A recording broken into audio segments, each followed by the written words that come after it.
গতকাল যে এজেন্ডাটা আমরা উত্থাপন করেছিলাম এটা ছিল মূলত গণভোট এবং গণভোটের সংস্কারের যে প্রস্তাব গিয়েছিল এর আলোকে যে পরিষদটা গঠন হওয়ার কথা সেই পরিষদের সভা আহ্বান সম্পর্কে এটাই ছিল মূল নোটিশের বিষয়বস্তু।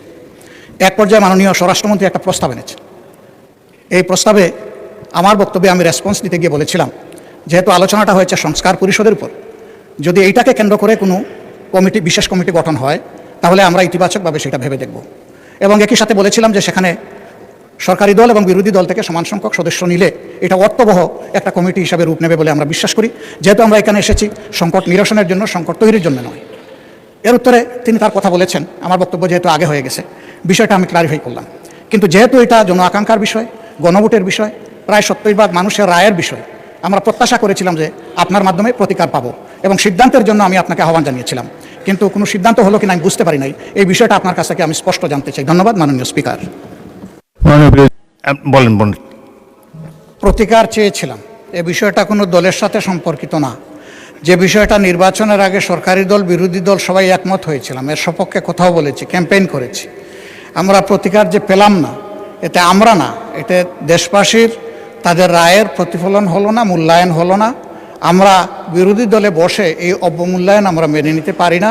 এই জন্য তার প্রতিবাদে আমরা ওয়াক আউট করছি। মাননীয় বিরোধী দল, আপনার অনুপস্থিতিতে মাননীয় ডেপুটি স্পিকার প্রিজাইড করেছেন, উনি গ্রহণ করেছিলেন। তখনই আমি আপত্তি উত্থাপন করেছিলাম যেটা 68 বিধিতে হতে পারে, কিন্তু মুলতবি প্রস্তাব যে রুলস অফ প্রসিডিওর আছে তার মধ্যে আপনি রাইটলি আইডেন্টিফাইড করেছেন, সেটা আমি আগে উত্থাপন করেছি।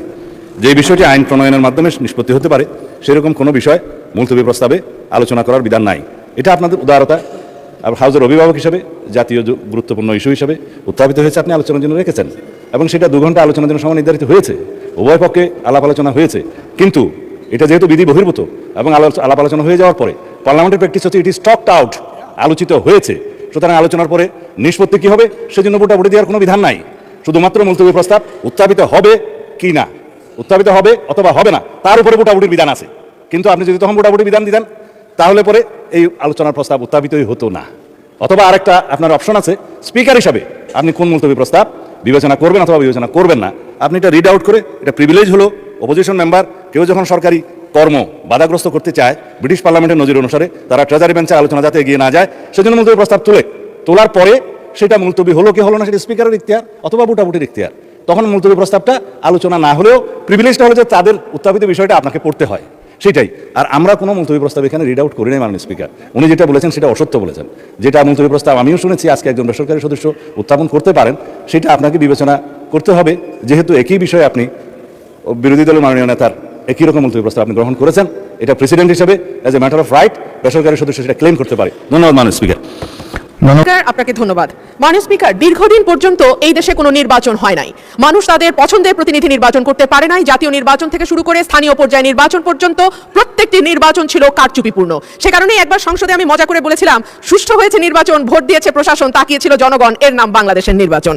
তো মাননীয় স্পিকার, সেই জায়গা থেকে 36শে জুলাই আমাদের জীবনে আসলো, কয়েক লক্ষ মানুষ রাস্তায় নামলো, কয়েক হাজার মানুষ চিরতরে পঙ্গু হলো এবং প্রায় 1,500-এর উপর মানুষ তাদের জীবন দিল যাতে মানুষ তার ভোটের অধিকার আবারও ফিরে পায়। এবং আল্লাহর কাছে অশেষ শুকরিয়া মাননীয় স্পিকার, একটি অবাধ, সুষ্ঠু, নিরপেক্ষ নির্বাচনের মধ্যে দিয়ে ত্রয়োদশ জাতীয় সংসদ গঠিত হয়েছে এবং আমি এই সংসদে একজন স্বতন্ত্র প্রার্থী হিসেবে নির্বাচিত হয়েছি। মাননীয় স্পিকার, সংবিধানের 59 অনুচ্ছেদের দিকে আপনার দৃষ্টি আকর্ষণ করছি।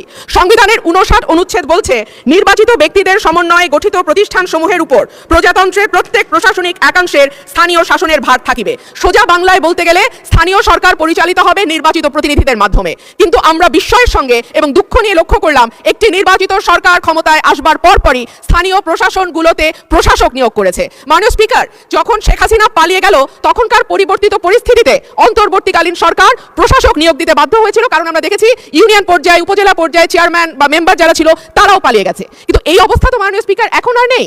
এখন তো একটা সুষ্ঠু নির্বাচন দেওয়া যায়। সেই জায়গায় আমরা দেখলাম দলীয় নেতাকর্মীদের পুনর্বাসন প্রক্রিয়া শুরু হয়েছে। এই বিষয়ে আমি